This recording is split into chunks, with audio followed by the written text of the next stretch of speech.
Ce qui est bien, c'est que très vite, vous pouvez, si vous êtes libre le dimanche, on se réunit chez Gélin. C'est très sympa, on boit un coup à la récré. Donc le dimanche, c'est un peu le même style de réunion ou c'est autre chose? Un jour, on a étudié Jules Vallès, parce que comme il est anarcho-socialiste ou socialo-anarchiste, enfin bref, il y a une vibration entre Gélin et les personnages de Jules Vallès, donc c'est particulièrement intéressant. Je dirais que c'est plutôt des cours de perfectionnement, de manière. Ce sont des gens qui ont déjà un bagage, qui ont déjà même, leur astrologie elle est plus ou moins établie. Bon. Ouais, pour certains. Et puis, au fond, ils sont là pour l'illustrer, la valider, et ça devient un peu un jeu. Par exemple, on montre un thème, on ne sait pas qui c'est, et il faut trouver à qui ça correspond. Voilà, c'est ça. En général, c'est comme ça que ça se passe. Ils coupent le cartouche. En tout cas, ils coupent le nom, si c'est un nom qu'on connaît. Et ensuite, la discussion, que ce que ça peut être, quel peut être le métier. C'est qu'on ne cherche pas à valider l'astrologie par ses fondements, mais par son application. C'est une validation en aval. L'astrologie existe puisque ça marche. Mais on utilise des tas de techniques, des tas de méthodes, des tas de connaissances dont on sait plus, dont les astrologues eux-mêmes ne savent pas très bien d'où ça sort. En fait. Tant mieux, hein, c'est empirique. Et alors, chacun de nous peut avoir ses dadas particulièrement. Par exemple, Ganesh, qui lui aussi suit les cours de Berton de Jean-Claude Durand. Oui, quand il a fait connaissance tout à l'heure, oui. Voilà. Il existe encore ce monsieur Berton ou... Oui, il est assez âgé, mais il est toujours en vie. Comme monsieur Barbeau d'ailleurs, qui a plus de 90 ans. L'astrologie garde longtemps en vie. Quand vous dites qu'il a suivi les cours, qui suit encore les cours de M. Berton? Non, je sais pas s'il suit encore. Ils ont suivi. Non, mais ils ont une formation commune, Berton et André Barbeau, qui sont les grands maîtres de Didier Gélin. Et Didier Gélin, c'est référence. Mais chacun d'entre nous, Ganesh, Jean-Claude Durand, j'appelle Ganesh, et moi-même, on a chacun nos propres dadas. Oui. Par exemple, le nœud de la lune noire, les formes du thème. Ces mots-là que je prononce, ça vous dit quelque chose? Oui, tout à fait. La forme du thème. Par exemple, Bruand et Salis, si je me rappelle bien, ils ont un thème particulièrement axé sur Jupiter. On ne l'a pas dit. On ne peut pas intervenir dans un truc comme ça. Oui, normalement.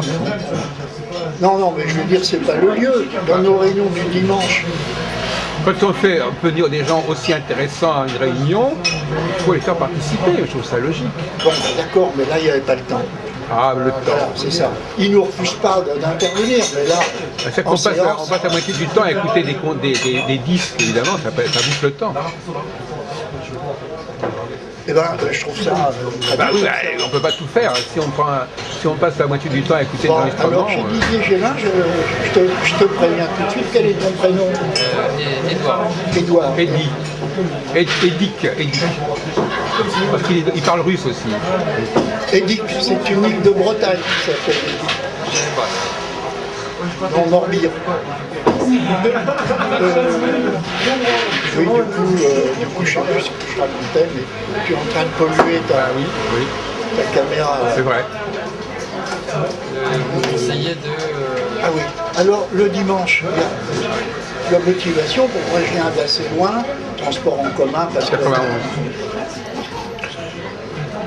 C'est la convivialité déjà qui nous soutient, parce qu'on peut toujours aller plus loin. Il y a des bouquins d'astrologie, j'en ai deux. Comme je prends les transports en commun, j'en ai deux sur moi. C'est l'occasion de les lire. Portant sur la lune noire, c'est pas de la tarte, hein, la lune noire. C'est habitable. Hein. Il y en a un qui est bien sur la lune noire, que j'ai trouvé intéressant, c'est celui de Laurence. Oui, ça veut donc dire que tu es tout à fait mûr pour m'aider à apporter la contradiction Voilà. Ah voilà, c'est celui-là. Ah oui, bah celui-là, il m'a tout de suite parlé. Voilà. Donc, la forme du thème.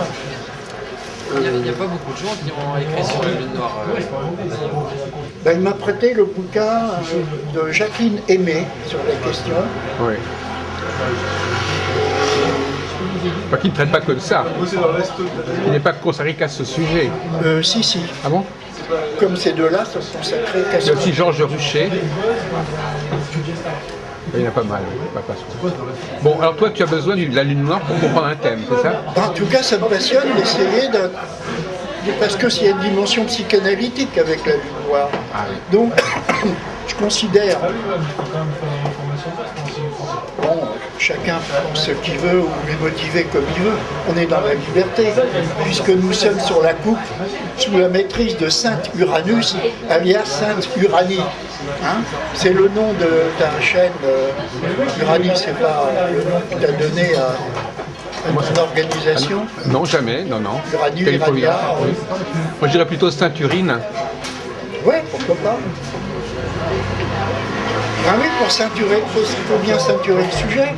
Non, l'astrologie, c'est un monde qui n'en finit pas. Alors, le dimanche, la moitié du temps, c'est de boire à la récré une bouteille d'un Vouvray ou d'un Crémant de Bourgogne. L'autre moitié, c'est faire de la politique parce que Didier nous assène ses idées politiques et puis évidemment, on lui répond. Moi, je représente le fasciste réactionnaire là-dedans. Oui, en fin de compte, il y a beaucoup d'éléments parasitaires. Parce que par exemple, les gens font l'astrologie, mais par exemple, ils parlent d'autre chose. Hein, par exemple, voilà. Par exemple, quelqu'un vous dit qu'il va vous faire une conférence sur l'astrologie, mais 80% du temps, il va vous parler de l'œuvre de machin, mais pas. L'astrologie, et parfois, elle passe parce qu'il y a autre chose. C'est tout dit l'autre jour. L'astrologie passe parce qu'on y met autre chose. L'astrologue y met quelque chose à lui, le conférencier y met quelque chose à lui, donc tout le monde y rajoute quelque chose. Et ça, cette réunion est typique justement une espèce de mélange où on fait de l'astrologie, mais en fin de compte, on peut aussi écouter de la musique, on peut apprendre des choses sur l'histoire de la musique. On écoute de la musique, voilà. Parce qu'il a une très bonne installation musique, comme ce qu'on a eu aujourd'hui. Il arrive qu'on ait même la visite de Mary Walker et d'Olivier Perbrune, surtout quand Olivier Perbrune a édité une nouvelle version de ses livres. Olivier Perbrune, il a commencé à publier, il avait une vingtaine d'années.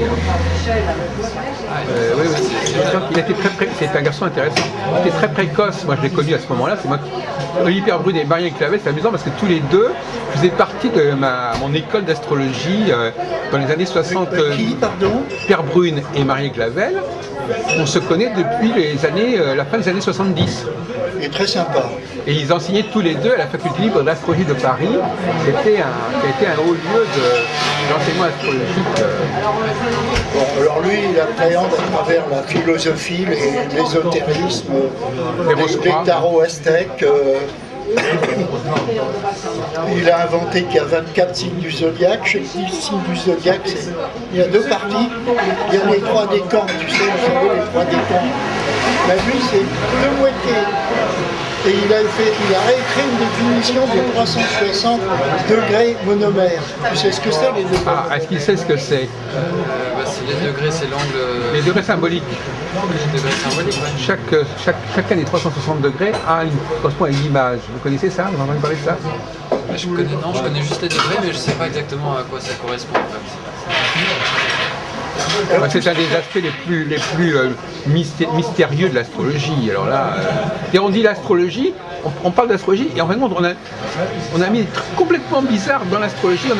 On met tout dans l'astrologie, après on dit c'est l'astrologie. Oui, mais les degrés monomères, il y a des gens qui ne veulent même pas en entendre parler. Absolument, c'est ça la richesse uranienne de l'astrologie. Chacun y met ce qu'il veut. C'est sans fin et c'est troublant, si tu me permets le terme. Troublant. C'est un trou noir ou un trou blanc? Ouais. C'est une très bonne remarque. Moi je trouve que c'est un trou noir. C'est excellent. C'est un trou noir. C'est-à-dire que justement un trou noir c'est un endroit qui absorbe tout. Alors, butin facétieux, c'est-à-dire Didier Gélin, il choisit des thèmes de chants de gauche en général. Ah, je n'avais pas remarqué, c'est vrai, j'ai pas fait attention. Alors là, on a étudié Bernard Arnault. Ah oui. C'est des personnalités du jour. Dimanche prochain, il va étudier Édouard Leclerc. Qui vient de mourir. Dimanche prochain, dans Le 3 fondateur jours, des supermarchés. probablement Édouard Leclerc et son fils Michel Édouard. Venez, ben, Édouard justement, ça lui tombe bien, puisqu'il s'appelle Édouard. Et Édouard. Tu vois, alors que...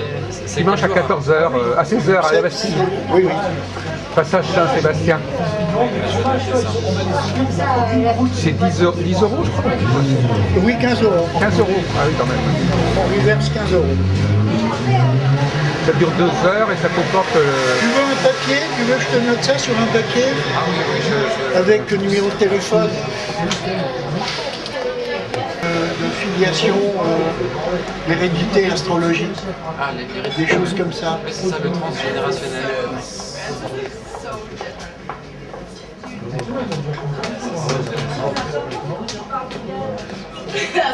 Oui, la généalogie aussi.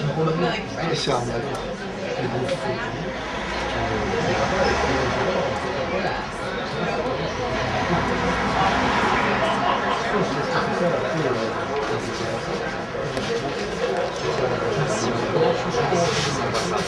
T'as qu'à lui dire que tu es un suppôt de Merle-Moqueur.